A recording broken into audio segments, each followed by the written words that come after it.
sulit konsentrasi dan fokus saat bekerja. Berikut ini adalah cara mengatasinya.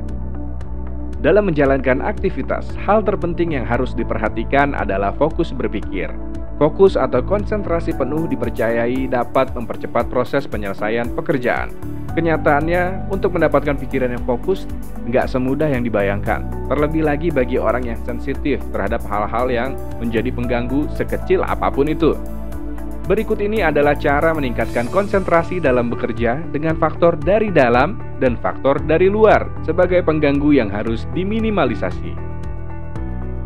Sebelum itu, seperti disebutkan barusan, pengganggu konsentrasi dapat disebabkan oleh dua sumber, yaitu pengganggu dari dalam dan pengganggu dari luar. Pengganggu dari dalam atau internal berasal dari dalam diri, dan pengganggu dari luar atau eksternal berasal dari keadaan sekitar Anda.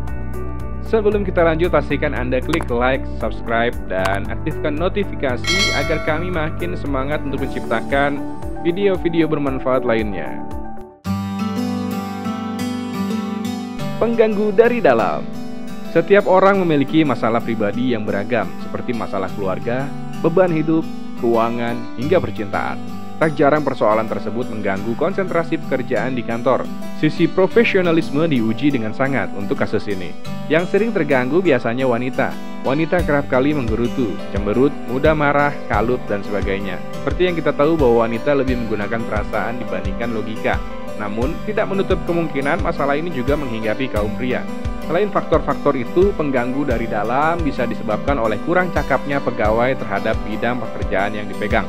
Fakta yang terjadi di lapangan pekerjaan, banyak pegawai yang bekerja tidak berdasarkan latar belakang pendidikannya, sehingga pegawai yang dimaksud akan menjadi galau bahkan bingung harus melakukan apa.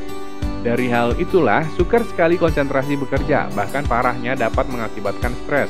Ada beberapa cara mencegah atau setidaknya mengurangi dampak tersebut agar bekerja makin konsentrasi, seperti berdoa sebelum memulai pekerjaan.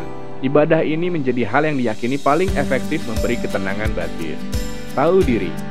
Ya, tahu diri dan sadar diri, istilah lain dari muhasabah atau introspeksi. Dengan cara ini, pegawai diharapkan dapat menempatkan dirinya pada saat di rumah dan di kantor. Orang yang bisa menempatkan dirinya dengan benar dan bisa mengendalikan dirinya dalam berbagai situasi menandakan bahwa dia cakap menyesuaikan dirinya dengan enggan mencampur adukan masalah pribadi dan masalah kantor. Lupakan masalah pribadi atau simpan dalam-dalam masalah yang terjadi di luar kantor, sehingga pikiran mudah fokus terhadap kegiatan kantor saja. Jadilah orang yang disiplin. Orang yang disiplin mampu mengelola skala prioritas tugas pekerjaan yang diemban. Meskipun skala prioritas telah ditetapkan oleh perusahaan, kita harus tetap memiliki inisiatif yang tepat jika sewaktu-waktu ada proyek pekerjaan yang datang mendadak. Dan ini mungkin harus diprioritaskan. Dengan demikian, setidaknya kita akan fokus bekerja. Rajin belajar dan menggali potensi. Belajar tidak harus di sekolah, tetapi belajar dapat dilakukan secara mandiri di rumah, di kantor, atau dimanapun dan kapanpun ada kesempatan. Bahkan belajar dapat dilakukan dari adanya pengalaman. Membaca buku pengetahuan, misalnya akuntansi, dapat menambah wawasan kita akan kecakapan dalam bekerja, khususnya dalam bidang akuntansi juga. Orang yang memiliki wawasan luas akan cepat memahami apa yang akan dilakukannya sehingga dapat meminimalkan kemungkinan terjadinya kebingungan.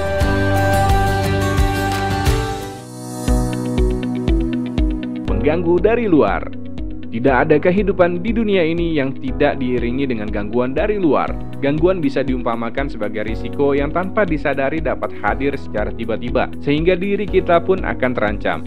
Dalam pekerjaan, gangguan itu kerap terjadi, entah itu teman sekerja yang terlalu mengintervensi pekerjaan kita, divisi lain yang lambat menjalankan tugasnya padahal divisi tersebut sangat berkaitan dengan divisi di mana kita ada di posisinya, divisi lain yang sering datang memberikan berkas tanpa terjadwal, atau sekadar pegawai lain yang sering berlalu di sekitar tempat kerja kita. Perlu siasat jitu untuk mengurangi frekuensi datangnya gangguan-gangguan tersebut, seperti bekerja di tempat yang jauh dari keramaian. Kerumunan orang biasanya identik dengan tempat kerja yang bersinggungan langsung dengan pelanggan. Ambil contohnya front office di bank atau toko. Itulah sebabnya mengapa perusahaan seperti ini memberikan ruang khusus back office. Beri sekat sehingga tempat kerja akan berbentuk seperti bilik. Hal ini dapat mengurangi terlihatnya orang yang berlalu di sekitar tempat kerja. Tentunya pandangan kita akan fokus ke pekerjaan kita sendiri. Koordinasi dengan divisi lain agar setiap laporan diberikan secara terjadwal sehingga kita pun akan tahu kapan laporan itu akan kita terima, kecuali untuk hal yang mendesak. Jika kita bekerja di dalam ruangan khusus yang tertutup, sebaiknya tutup pintu ruangan agar suara bising mesin cetak, mesin fotokopi, atau suara orang yang sedang bercakap-cakap tidak mengganggu konsentrasi. Itulah cara-cara dalam menyikapi dan mengatasi gangguan konsentrasi atau fokus kerja. Semoga video ini dapat bermanfaat dan membantu Anda lebih produktif dalam bekerja.